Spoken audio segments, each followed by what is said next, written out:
Olá, alunos e alunas! Chegando aí para a gravação de mais uma temática do nosso curso online de Direito Constitucional. Nós estamos falando acerca do Poder Legislativo e um assunto de extrema importância. Envolve as comissões parlamentares de inquérito.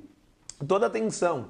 Essas comissões parlamentares elas encontram guarida constitucional no artigo 58, em seu parágrafo 3º. Então, o artigo 58, parágrafo 3º, ele serve justamente para determinar as diretrizes acerca das CPIs. E aqui é importantíssimo frisarmos alguns pontos marcantes. Dentre esses pontos, nós podemos citar o objetivo de criação de uma CPI. As comissões parlamentares de inquérito, elas se destinam a apurar. A palavra-chave é apurar. Atenção, fato determinado. Apurar fato determinado. E esta apuração, ela deve ocorrer por prazo certo. Apurar fato determinado por prazo certo. Quando eu digo que é por prazo certo, automaticamente nós estamos falando em uma comissão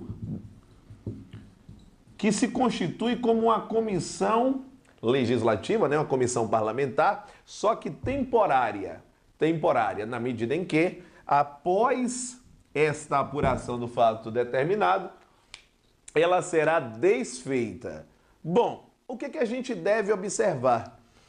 Quando se fala ainda desta CPI, nós temos o processo de formação, que pode aparecer na sua prova como a ideia de constituição desta CPI. Então, a formação, a constituição da CPI, ela é feita de qual forma?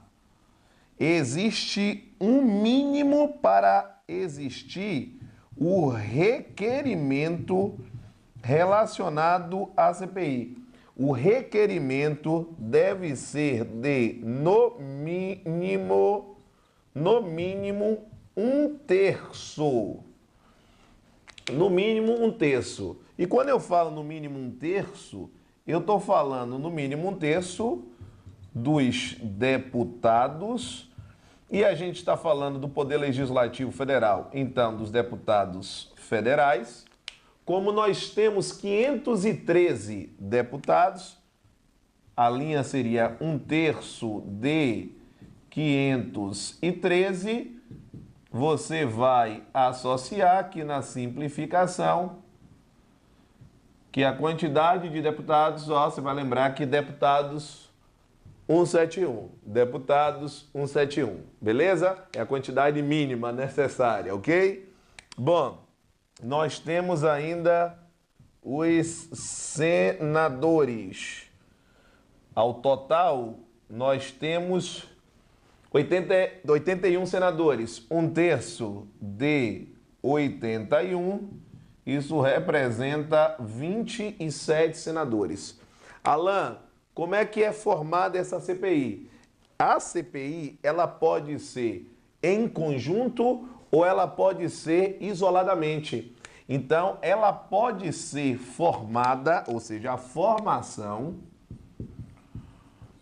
ela pode ser uma formação isolada, ou seja, uma comissão só da Câmara ou só do Senado, ou ela pode ser uma formação conjunta. Então, a formação, ela é isolada ou a formação, ela é conjunta. Quando ela é conjunta, se costuma chamar de CPMI, que seria a ideia de uma comissão parlamentar mista de inquérito. Comissão parlamentar mista de inquérito. Beleza? Ok? Importantíssimo este aspecto, tá certo? Beleza? Excelente. Então vamos lá observar ainda o seguinte cenário. Quando nós pontuamos estes aspectos, nós devemos observar que além do objetivo de criação de uma CPI, nós temos algumas determinações importantes em relação às prerrogativas que os membros de uma CPI, eles possuem. E quando eu falo destas prerrogativas, é importantíssimo. De novo, quando nós falamos dessas prerrogativas, é importantíssimo que a gente possa frisar que as prerrogativas que as comissões parlamentares de inquérito elas possuem são prerrogativas ligadas ao seguinte: os membros de uma CPI, através, lógico, da CPI, possuem poderes de investigação. Olha a palavra-chave. Poderes de investigação. E esses poderes de investigação são próprios das autoridades judiciais. Quando nós falamos que os poderes de investigação são próprios das autoridades judiciais, é importantíssimo que a gente possa frisar o seguinte: existem aspectos que a CPI ela pode, assim como o magistrado, ou seja, o integrante do Poder Judiciário também poderá, mas existem diversas situações que os integrantes da CPI eles não podem fazer, ou seja, a CPI não terá prerrogativa de efetuar. Então, o que é que você deve visualizar aqui? O que é importantíssimo, que esteja na sua mente? O que é que você deve vislumbrar? Muito simples. Quando nós traçamos este cenário, é importantíssimo, é imprescindível que você observe o seguinte: o que é que a CPI pode fazer e o que é que ela não pode. Então, nessas prerrogativas, isso nos remete a possibilidades. Você vai sempre associar o seguinte, que a CPI pode tudo em relação ao que já passou. Por exemplo, pode ou não pode quebrar o sigilo telefônico? Bom, o que é sigilo telefônico? Envolve o registro das chamadas. Bom, as chamadas já foram feitas? Sim, então pode ser quebrado. Sigilo bancário, pode, porque a movimentação bancária que já ocorreu, então a CPI ela pode. Mas não pode o que ainda vai ocorrer. Eu quero saber como é feita uma busca e apreensão em domicílio, que é uma providência futura. A CPI está fora. A CPI ela não poderá efetuar. Então, o raciocínio que você deve ter é o seguinte: o que é que a CPI pode? Primeiro, quebra de sigilos. E quando eu falo em quebra de sigilos, eu estou falando de sigilo bancário, eu estou falando de sigilo fiscal e eu estou falando de sigilo telefônico. Lembrando ou chamando a atenção que sigilo telefônico, ele envolve o registro das chamadas. Registro das chamadas, tá certo? Importantíssimo esse aspecto. Segundo, quando você pensa em prisões, a CPI não pode determinar prisão. Alan, mas eu já ouvi dizer que em uma CPI houve uma situação de falso testemunho e isso gerou uma prisão em flagrante. Muito simples o porquê. Porque quando se fala em prisão em flagrante, qualquer pessoa do povo pode. O Código de Processo Penal ele é claríssimo. Qualquer pessoa do povo pode efetuar uma prisão em flagrante, enquanto que as autoridades policiais elas devem. Mas qual é a linha de raciocínio? Bom, se qualquer do povo pode, quando se fala de uma CPI, não seria razoável eu não permitir que a CPI ou os membros da CPI efetuem a prisão naquele momento que acontece um crime. Então, cabe, é possibilidade se efetuar a prisão em flagrante. Mas, por exemplo, a CPI não pode determinar uma prisão preventiva. Então, prisão em flagrante. E terceiro, pode efetuar a convocação de autoridades. É uma pergunta muito comum. Se é possível que a CPI convoque autoridades. Sim, ela pode convocar autoridades. Agora, a linha de raciocínio que você deve ter é que é exceto o chefe do executivo, que no caso, então, o chefe do poder executivo. No caso, especificamente, como a gente está falando do Executivo Federal, a gente está falando do presidente da República. Então, essa é a linha de raciocínio que você deve ter. São as possibilidades, ou seja, quais as prerrogativas que a CPI tem. Repito, a CPI não pode fazer qualquer coisa que o juiz pode. Isso é importante de você ter na sua mente. Então, venha comigo a observar o seguinte: quando a gente cita ainda esta ideia desses poderes de investigação próprios das autoridades judiciais, essas comissões parlamentares de inquérito, elas têm algumas vedações. E quais são estas vedações? Ou seja, o que é que a CPI agora ela não pode fazer? Bom, vamos lá fazer os contrapontos com o que a gente citou anteriormente. Não pode determinar interceptação telefônica. Lembrando que interceptação telefônica nada mais é do que uma captação e gravação de conversa telefônica sem o conhecimento dos interlocutores.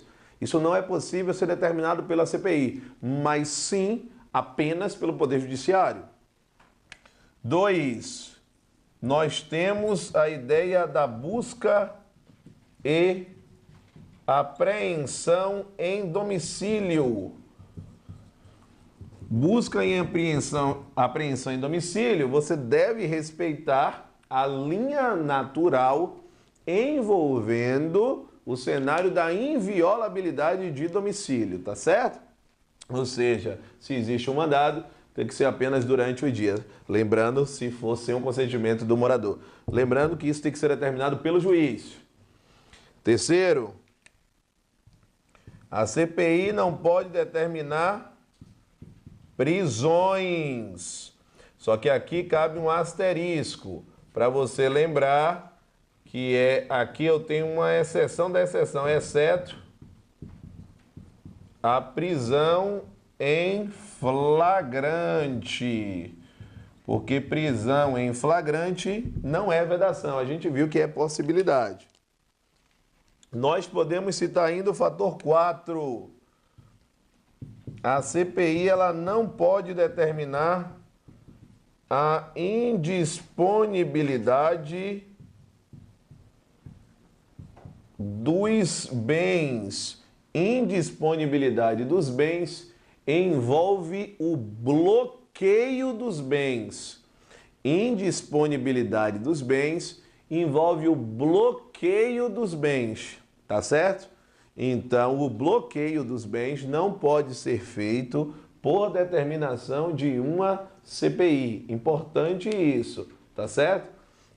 Já sabe, ainda como vedação. Não, caneta brega, não cabe, não pode, convocação, Então não cabe, vou colocar entre parênteses porque já está escrito vedação, convocação do chefe do Poder Executivo. Convocação do chefe do Poder Executivo também é uma vedação em relação às comissões parlamentares de inquérito. Cabe aqui a gente frisar o seguinte, que quando se tem uma CPI e essa CPI ela gera conclusões, essas conclusões, já que houve uma apuração, pode ser uma apuração relacionada à conclusão de alguma irregularidade. Então, se eu tenho conclusões e elas estão relacionadas a irregularidades, essas conclusões, elas serão encaminhadas ao Ministério Público. Elas serão encaminhadas ao Ministério Público.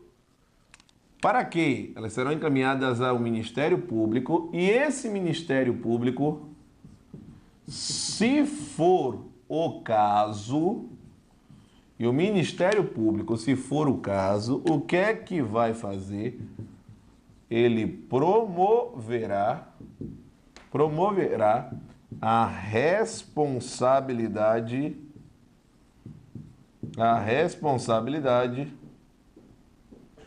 relacionada especificamente àqueles que foram investigados. Promoverá a responsabilidade dos investigados. Então, que fique muito claro que a CPI ela não toma a providência de determinar uma indisponibilidade dos bens, que seria uma consequência cível, uma situação relacionada a uma prisão, que seria uma consequência penal. Não. A responsabilidade civil e criminal ela vai ser proposta pelo Ministério Público, se for o caso. Porque nós podemos estar enquadrados em um cenário em que não exista irregularidades. Beleza, galera? Com isso, nós concluímos toda a etapa envolvendo as comissões parlamentares de inquérito que estão previstas no artigo 58, parágrafo 3º da Constituição Federal de 1988. É isso aí, galera! Estamos juntos! Rumo à sua aprovação!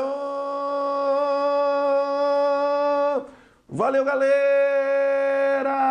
Estamos juntos! Valeu! Grande abraço!